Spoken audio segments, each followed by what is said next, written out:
اور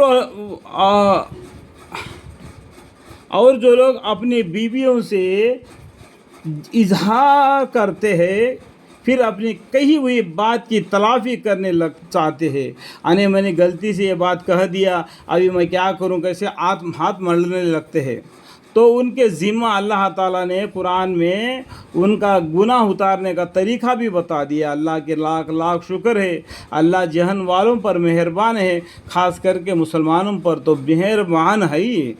تو ان کے ذمہ ایک غلام یا لونڈی کا آزاد کرنا۔ پہلا کیا ہے؟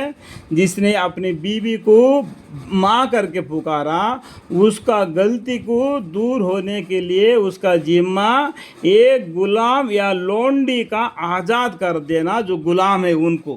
یہ تو پہلی بات ہے۔ اگر اس کے پاس قبل اس کے کی دونوں میاں بیوی باہم افتراح کرے، دونوں میاں بیوی دوبارہ ایک بستر پر سو جانے سے پہلے یہ کام کرنا۔ کیا کام کرنا؟ ایک غلام یا لونڈی کا آزاد کرنا، جو غلام ہے۔ یہ کب؟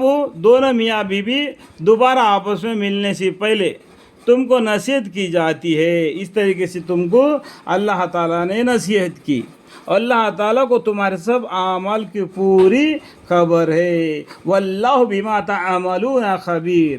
پھر جس کو غلام یا لونڈی میسر نہ ہو، یا غلام یا لونڈی نہیں ملے، تو اس کو ذمہ یعنی لگاتار 2 مہینے کے روزے، 2 مہینے کے۔ دوسرا کیا ہے؟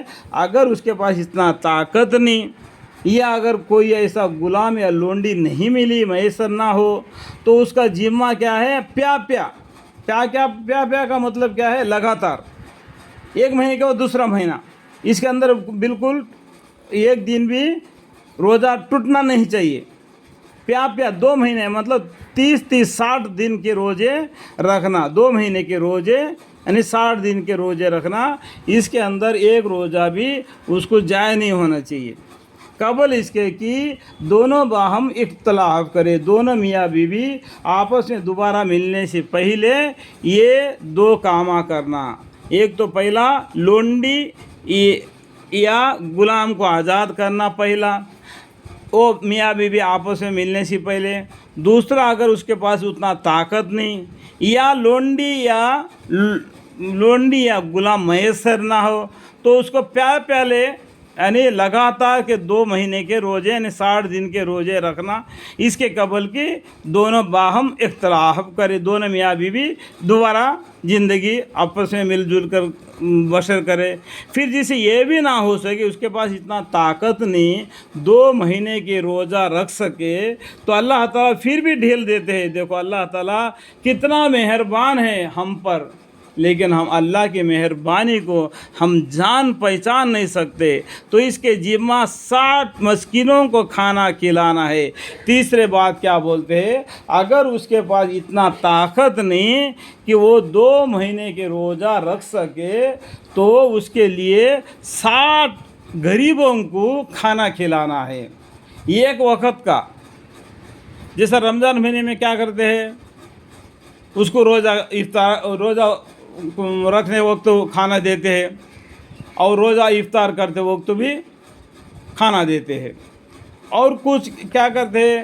روزہ رکھتے وقت صبح کے وقت آپ اپنا گھر میں کھا لیتے ہیں، جو شام میں روزہ افطار کرتے ہیں اس ٹائم پر دعوت دیتے ہیں۔ اس میں سے کوئی بھی ہو تو 60 مسکینوں کا کھانا کھلانا ہے۔ یہ تیسری یہ مطلب ہے۔ کیوں؟ اس کے بعد میں یہ حکم اس لیے بیان کیا گیا ہے کہ اللہ تعالیٰ اور اس کے رسول صلی اللہ علیہ وسلم پر ایمان لے آوے۔ یہ حکم ہے اللہ کا۔ ایک تو ایک غلام یا لونڈی کا آزاد کر دینا، جس نے یہ بات کہہ دی، نہیں تو پیالے یعنی 60 دن کے روزہ رکھنا۔ اگر روزہ رکھنے کی طاقت نہیں تو اس کے پاس تو 60 غریبوں کو کھانا کھلا دینا۔ اس کا مطلب کیا ہے کہ 60 آدمی کو ایک دن کا کھانا ایک وقت کا کھانا دینا ہو یا 2 وقت کا کھانا دینا ہو، تو اس کا معلوم کر لینا کہ بہشت جوہر میں یا بخاری شریف میں یا جو لکھے پڑے اسے یاد رکھیں۔